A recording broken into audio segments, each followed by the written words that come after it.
I remember him as a great dancer, as a great personality in many ways. He had enormous technical prowess, he had enormous charisma. This kind of stylistic dancing, these unique movements and fantastic stage presence is something which we have not seen before and very rarely seen since. It shows you typically the choreography and the genius of Rudolf Nureyev. I traveled to Russia a lot in those days. And then when I went to Leningrad, when I went to the performances in the Kirov Theater, he was dancing, of course. He was already recognized in Russia or the USSR as one of the great, great dancers. There's no question about that. When I came back to London, I started negotiating with the Russians, and they agreed to send to this company to England for a season.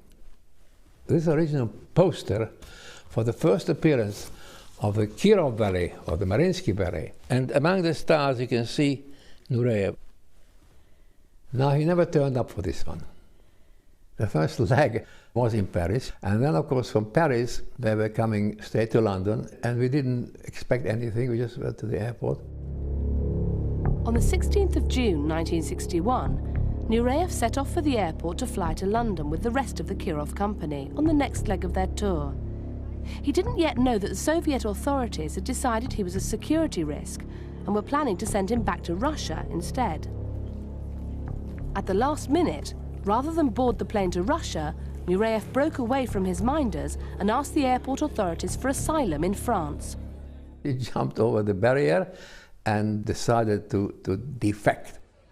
Nureyev's defection caused a worldwide sensation. He became known as the man who had pierced the Iron Curtain.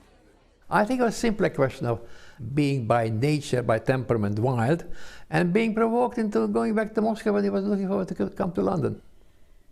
He was totally, utterly disinterested in politics. He was interested in his art, in his own glory, but the idea of communism it didn't even enter. It was not a factor for him.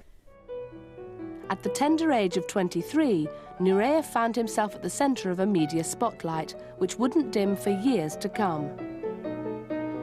What kind of parts do you want to dance most of all? Actually, I'm a romantic kind of dancer, but I would like to dance modern things and to try every different way.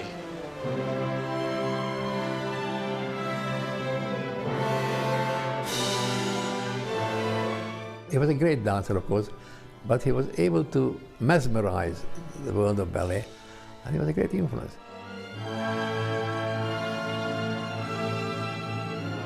He transformed the whole aspect, the whole scene of ballet. It's impossible to overestimate the influence. It was unique, certainly, to this very day.